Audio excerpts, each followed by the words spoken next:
How is everybody out there today? My name is Melissa Tosetti. I'm the founder of The Savvy Life. I want to thank you for joining us today. And this is Kevin Gibbons, COO of The Savvy Life. And cash flow planner extraordinaire, I'd like to say. So what is The Savvy Life? Well, The Savvy Life is about, it's a business, it's the name of our business, but I like to think of it as a philosophy.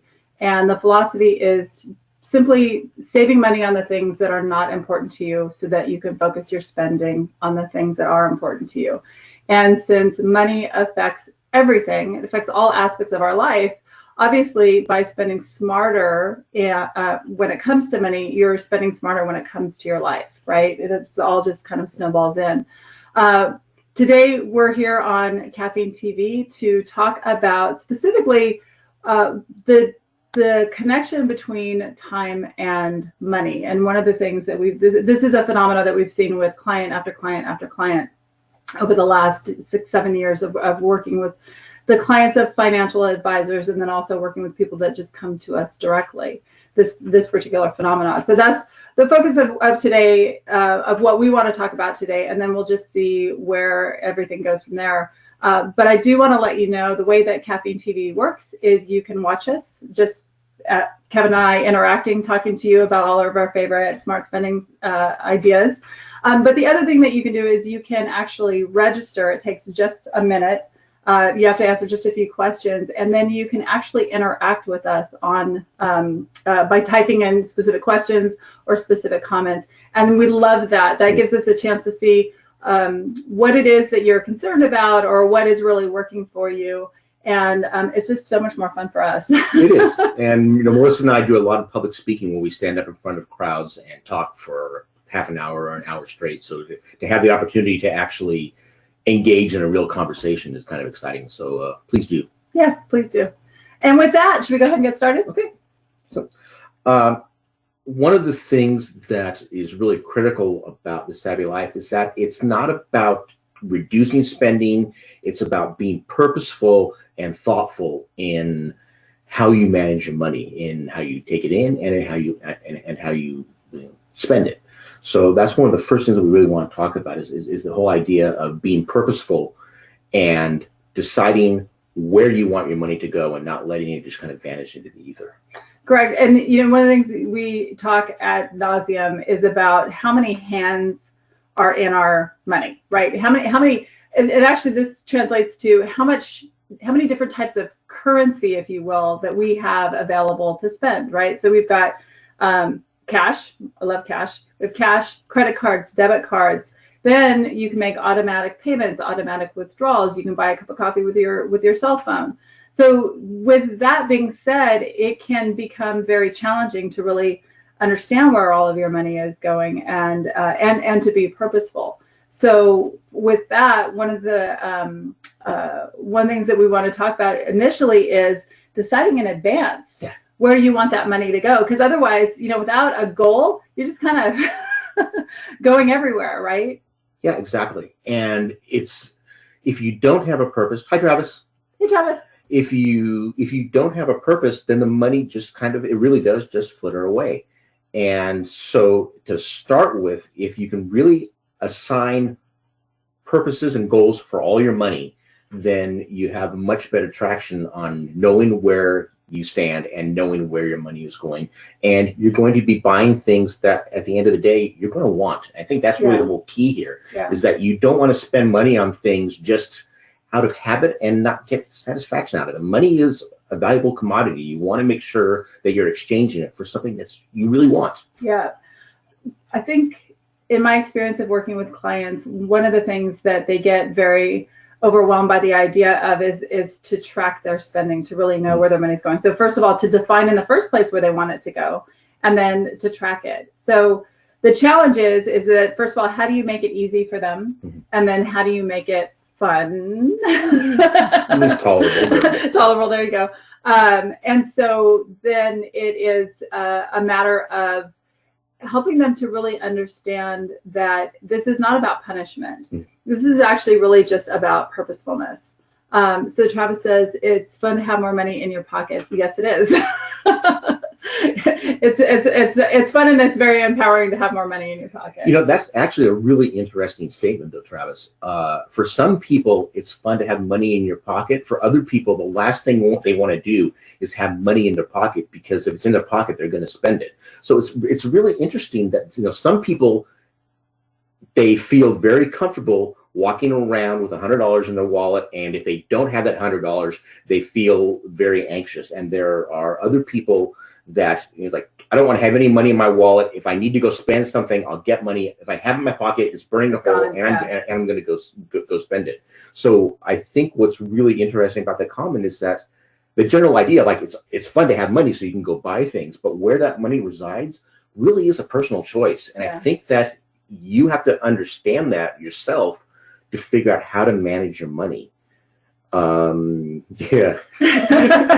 says, sometimes I feel I miss living in college, like feeling like I have no money, so I get it. So I understand. Yeah, I understand you. Yeah, that's an interesting idea. Yeah, so I'm actually curious, and I'll ask Kevin first. Do you like having cash, or do you prefer using your debit or a credit card? So I'm a bit conflicted, because I am one of those people that if I have money in my wallet, I feel wealthy regardless of how much money I have in my bank account. But I don't like spending things with using the debit and credit cards, because we've talked about this before. If you have a close emotional attachment with your money, you tend to treat it with more respect. If I'm going to go buy something and I have to take out dollar bills and pay for something and hand over dollar bills, there's an emotional attachment of where I earned this. Hi, Metzo. I earned this, and I'm going to make sure that I spend it very thoughtfully. If I'm just whipping out an abstract piece of plastic and sliding it through a machine and things are magically transferring possession, that emotional attachment isn't there so much. Yeah, the swipe go not now. Exactly. Yeah. So in general, I prefer to actually pay cash. I prefer to have the money in my wallet, but I also know that if I have money in my wallet, I do have a tendency to just think I'm a big spender and start throwing bills around. So I try and temper that. Yeah. What about you? Actually, and I'm curious what you guys think about this question, or what your answer is. Do you prefer using cash, or do you hate having cash and always use your debit or your credit card? So let us know if you're logged in like Travis is and you want to type in hate having cash. Travis hates having cash. Mezzo is 100% credit card. Interesting. Bud Zerker is card. And fascinating. Everybody hates having cash. So I will say I know one of the main advantages in my mind of doing everything with cards. So let's hear from you guys what you think. Losing the chain. Okay, Travis loses money, so don't give him cash. All right. Mezzo goes for a mile. I hadn't thought about that, but that's good. No, okay. Yeah, that's legit. Yeah. Put in the way and forgetting it. Okay. Yeah, losing the money. One thing that is really you hate having credit cards. So, well, Berliner, you're in a little bit of a tough jam. You got to kind of pick one or the other. Although I do recognize the distinction between debit cards and credit cards. I understand definitely carrying a balance is a big issue with credit cards. One of the things that I really do like about using credit cards and debit cards is what Travis just said right there. Mint automatically tracks my spending on cards. And Berliner, you're right, using the debit cards. With using cards, it is so much easier to track and categorize your spending. You have to really be you have to be very diligent if you're going to do that with cash. Berliner, think about some way to track your money. Mint is good. I've heard good things. I've heard bad things. We have some clients who use You Need a Budget. My friends know that I'm a very private person with my information, bordering on like paranoid. Just a little bit, the black helicopters are out there to get you. So I don't use any of those type of software packages. I do it all on my encrypted Excel files. So that's all self-contained and nobody can get access to it. But whatever you choose to do, tracking your spending some way is absolutely key. Yeah. You have to know where you want your money to go, and you have to know where it really is going so you can line those two up. And I agree, doing credit cards makes that a lot easier. You have to be a lot more diligent if you're going to do cash. Yeah. I actually love cash, but I use cash for a very specific purpose. And the purpose that I use cash for is for entertainment. Everything else I use a debit card or a credit card. And what it does for me is it simplifies my tracking, right? So I'm not having a dozen little expenses here or there. That's all. I want to take my son Dante for ice cream. I use cash for that. I don't have to think about that. And so then I don't have that thought process, after the fact. Berliner, you have a really interesting idea. He says that I have 2 checking accounts. One is for bills and the other is for everything else. Speaking to my heart. I love that compartmentalizing. Yeah, I actually don't do. I only have. Well, I won't say I only have 1 checking account because I'm married, and like a lot of families, we have a year's, mine, hours checking account. But one thing that I really do believe in. Oh, Travis has 4. Wow. One thing I do believe is having different buckets of money for different purposes. We advocate that for a lot of savings goals. Of like saying, go to a bank where you can set up multiple buckets of money. Capital One 360 is famous for this. You can have like 7 or 8 accounts. Like 15. They raised it. 15 accounts that you can do, and then that way you can put your money in the buckets and keep them sorted. Having multiple checking accounts is an interesting idea for that. I hadn't really thought of it. I've worked with a couple of Mestro's kind of doing the same. Okay, yeah, 3 Yeah. bills, savings, and spending money. Yeah, that's a really nice way to keep things clean, and it makes it really easy to go balance stuff. So anything that you can do that keeps things organized in that way is really, really great. Yeah, yeah. So one of the things that we wanted to talk to you about today is the impact that we've seen on clients of just being so busy. So we are broadcasting to you from Redwood City, California. We are in the heart of Silicon Valley. And for so many years, I thought that this frenetic pace of life was a Silicon Valley issue. And then I started working with clients in Fort Wayne, Indiana, Knoxville, Tennessee, in Southern Virginia, and I started to realize that I know, Travis, you're a couple blocks away from us here in Redwood City representing, but I started to understand that this is actually a U.S.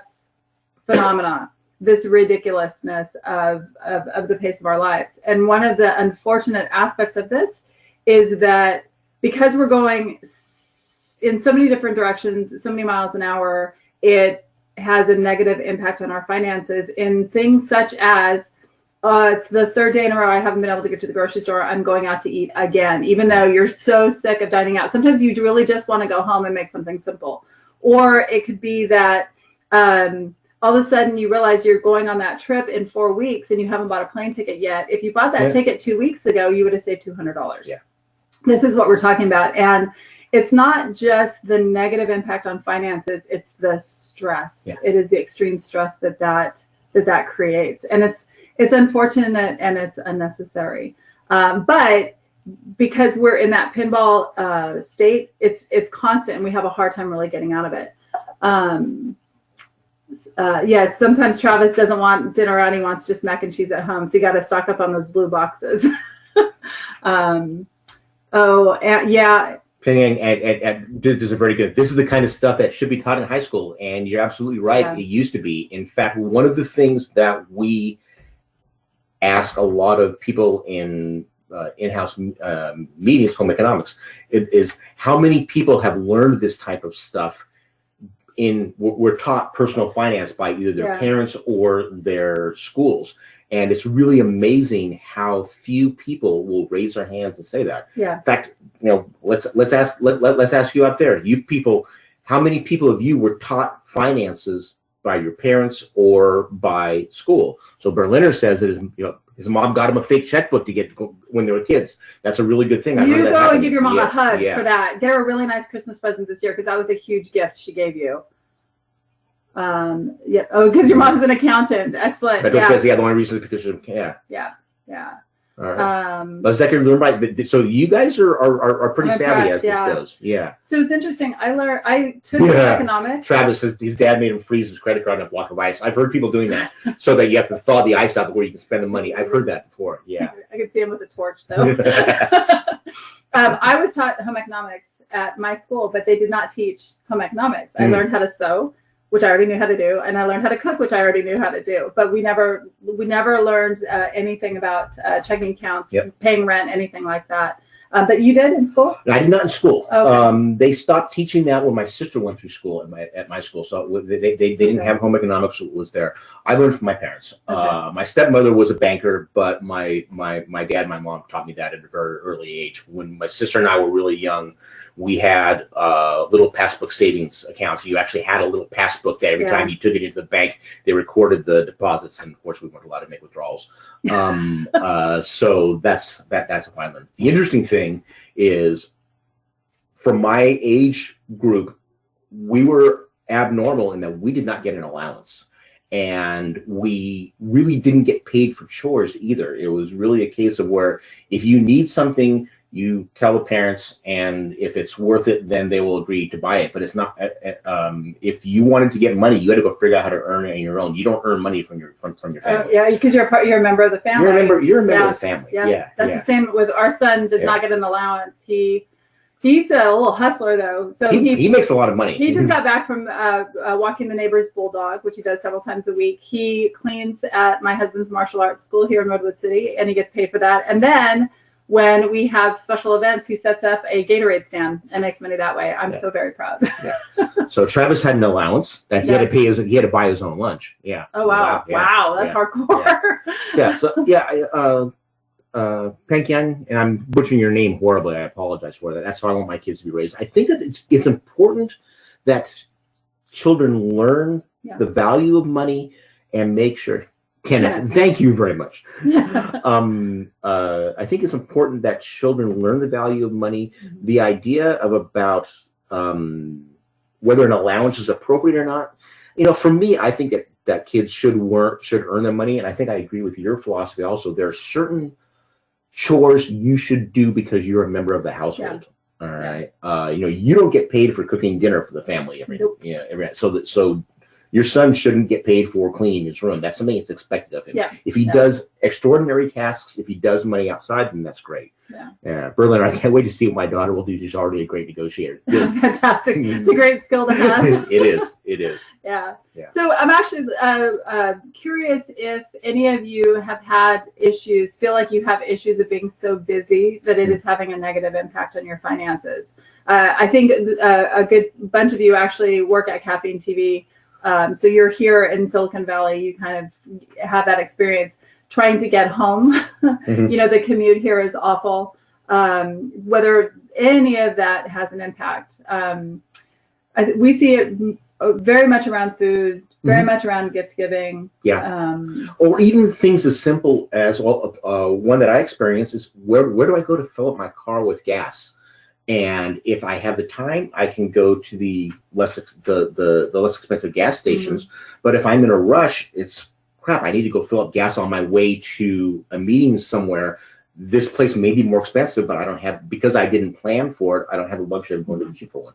So it really can affect a lot of different things in your day-to-day life. Certainly, I think it can also have some effects in some of your discretionary spending. Again, if like you had said, if you don't think through quickly or in advance for buying plane tickets, you can spend more. So what are some of your encounters out there? Anybody out in the audience that you've seen where are you really able to keep things well organized, or do you have problems where you end up spending more to make up for time crunches?